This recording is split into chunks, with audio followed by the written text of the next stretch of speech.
हम बात करेंगे प्रकाश विद्युत प्रभाव तथा प्रकाश का तरंग सिद्धांत। जैसे हमने अभी तक यहाँ बात की है कि अगर कोई एक धातु का पृष्ठ है और अगर हम उस पृष्ठ पर प्रकाश आपतित करते हैं तो वहाँ से इलेक्ट्रॉन का उत्सर्जन होता है। लेकिन आपको यहाँ पर ये बात ध्यान रखना है कि यहाँ पर हम लोग प्रकाश का जो कण सिद्धांत होता है हम उसके बारे में बात कर रहे हैं। मतलब जो प्रकाश होता है वो एक तरह का पार्टिकल बिहेव करता है और उसकी वजह से इलेक्ट्रॉन का उत्सर्जन होता है।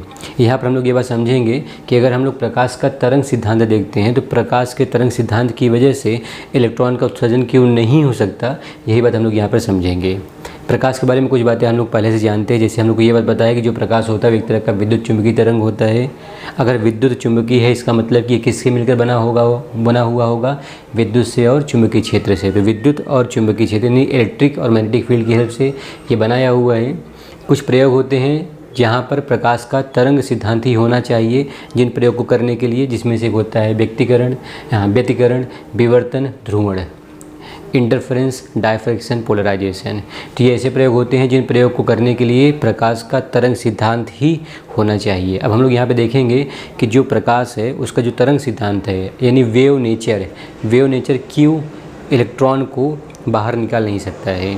ध्यान रखिएगा, आइंस्टीन ने जिस बात को प्रैक्टिकली प्रूफ किया हुआ है वो बात तो आपके यहाँ पर होना चाहिए कि अगर आप किसी भी इलेक्ट्रॉन को उत्सर्जित करना चाहते हैं तो वहाँ पर जो भी आप प्रकाश आपतित करेंगे उस प्रकाश के पास कम से कम कुछ आवृत्ति होना चाहिए और वो आवृत्ति देहली आवृत्ति के बराबर या उससे ज़्यादा होना चाहिए। ये बात दिमाग में बिठा के रखिएगा।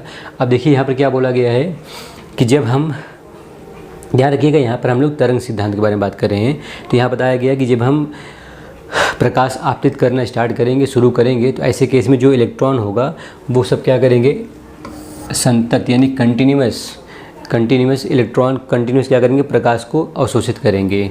अब यहाँ पर ये बोला गया कि प्रकाश की तीव्रता जितनी ज़्यादा होगी, प्रकाश की तीव्रता ज़्यादा होने का मतलब ये होता है कि जो विद्युत और इलेक्ट्रिक क्षेत्र के आयाम होते हैं वो ज़्यादा होते हैं। आयाम मतलब क्या हो गया, एम्पलीट्यूड। तो यहाँ पर ये बोला गया कि अगर प्रकाश की तीव्रता बहुत ज़्यादा है तो ऐसे केस में ज़्यादा से ज़्यादा ऊर्जा का अवशोषण होगा। मतलब जो इलेक्ट्रॉन्स हैं वो बहुत ज़्यादा मात्रा में ऊर्जा अवशोषित करेंगे और इलेक्ट्रॉन जितनी ज़्यादा मात्रा में अवशोषित करेंगे ऊर्जा उतना ही ज़्यादा उनका क्या होगा, गतिज ऊर्जा होगा। यानी उनकी गतिज ऊर्जा उतनी ही ज़्यादा होनी चाहिए। यहाँ पर यह भी बोला गया है कि अगर प्रकाश की तीव्रता बहुत ज़्यादा है तो ऐसे केस में ये मायने नहीं रखता है कि प्रकाश की आवृत्ति देहली आवृत्ति के बराबर है या उससे कम है या उससे ज़्यादा है। अगर प्रकाश की तीव्रता ज़्यादा हुई तो प्रकाश की आवृत्ति भले ही देहली आवृत्ति से कम है लेकिन इलेक्ट्रॉन क्या हो जाएगा, बाहर आ जाएगा।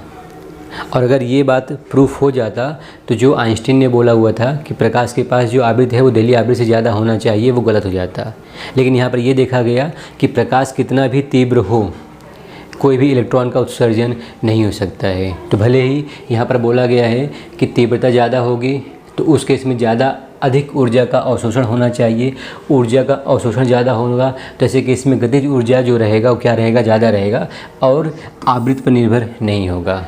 यहाँ पर ये बोला गया, यहाँ पर ये देखा गया, जैसे यहाँ पर बोला गया है कि संतत रूप में अवशोषित होते हैं। संतत रूप में अवशोषित होने का मतलब ये हुआ कि जब आप डालेंगे प्रकाश को तो जो इलेक्ट्रॉन होंगे वो लगातार ऊर्जा जो है अवशोषित कर रहे होंगे। लेकिन यहाँ पर एक बड़ी संख्या में इलेक्ट्रॉन ऊर्जा अवशोषित करते हैं। मतलब कि समझिए कि धातु पृष्ठ पे जितने भी इलेक्ट्रॉन्स होते हैं, ढेर सारे इलेक्ट्रॉन्स होते हैं और सब एक साथ ऊर्जा अवशोषित कर रहे होते हैं।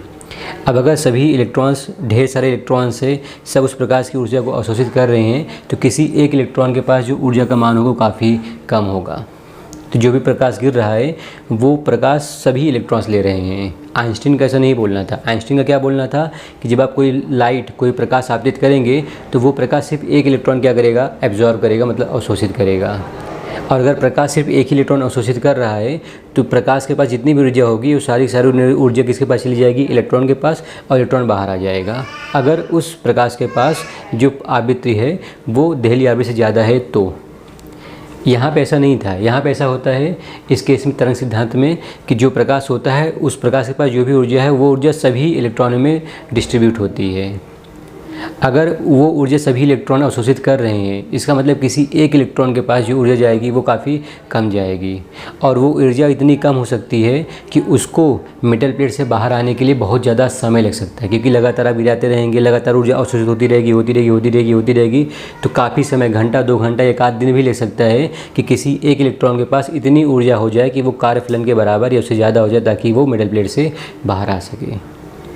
और जबकि आइंस्टीन का ये बोलना था कि जो ये इलेक्ट्रॉन का उत्सर्जन होता है वो बहुत ही छोटे से टाइम में होता है, और टाइम कितना होता है 10⁻⁹ सेकेंड। यानी आपने फोटोन को फेंका, आपने लाइट को फेंका, इलेक्ट्रॉन एनर्जी एब्जॉर्ब किया और वो बाहर आ गया, और ये सब होने में कितना समय लगा 10⁻⁹ सेकेंड। यानी 1 नैनो सेकेंड से भी कम समय लगता है इलेक्ट्रॉन को उत्सर्जित होने के लिए।